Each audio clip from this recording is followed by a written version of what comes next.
you could ride just one road for the rest of your life, make it this one. This is the Oxley Highway. Specifically, it's the Oxley Highway between Wauchope and Walcha in New South Wales, and it's one of the best biking roads in the world. Ride with us through over 300 sensational corners on this glorious mountain road that takes you from the North Coast to the New England Plateau. We'll show you where to find it, how to ride it, what you'll find off the bike, when to stop for the best breaks, and most importantly, why this is a road that you have to ride. So settle into the saddle and fire up for the ride of your life. Dozens of great roads across Australia's Great Dividing Range, but this one's the pick of them. The Oxley Highway heads west from Port Macquarie, through Wauchope, up the range where the corners come thick and fast, and finally out onto the high country to Walcha and onto the west. It heads away from the coast over river flats to the foothills of the Great Divide. Then abruptly turns and twists up the side of the mountains until it finds its way into thick forests.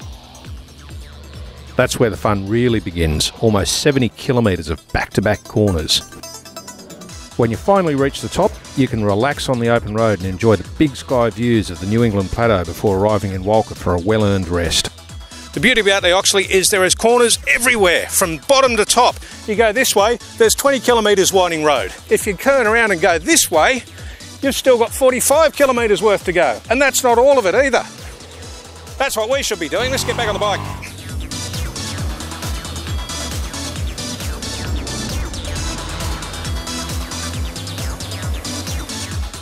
We make our start from the historic timber-getting town of Wauchope. It's a few kilometres west of the Pacific Highway and easy to find. Top up your tank, grab a drink, maybe even tour Timber Town and find out about the history here. There are plenty of beaut corners in the 30 kilometre leg to Long Flat, a quieter place to top up the tank and the tummy than Wauchope if you prefer it.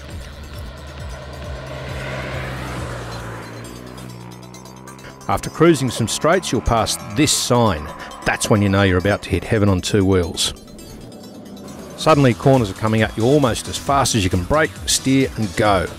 The river's way down below on the right and the views are beautiful if you could only take your eyes off the road.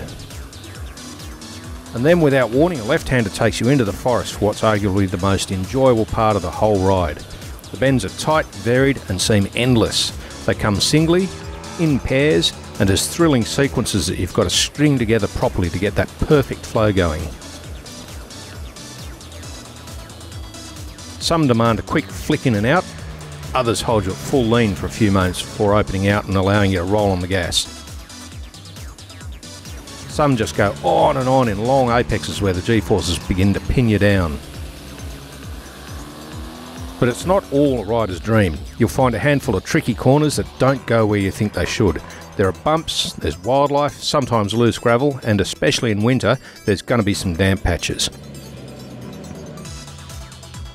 Keep your lines conservative and maintain room for error. At about the same time you begin to wonder if you're up to doing this whole road non-stop, Ginger's Creek appears around the corner. This rustic roadhouse in the middle of nowhere is a fantastic place to take a break. Ginger's Creek's a great stop. I've been coming here for 25 years or more.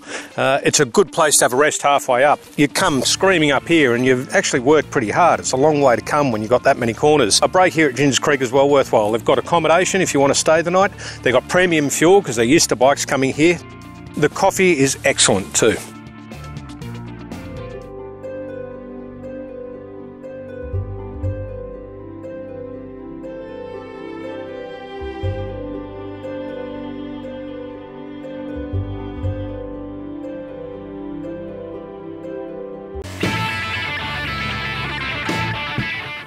Riding up the hill from Ginger's Creek, the first few bends seem much like those below, but the Oxley's character begins to change as the corners open up a bit.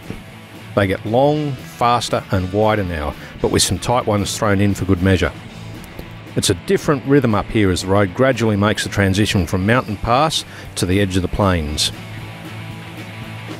And almost without you realising it, you spear out of a series of fast corners and emerge onto the plateau, where the trees give way to long views across rolling farms and the road's wide and smooth.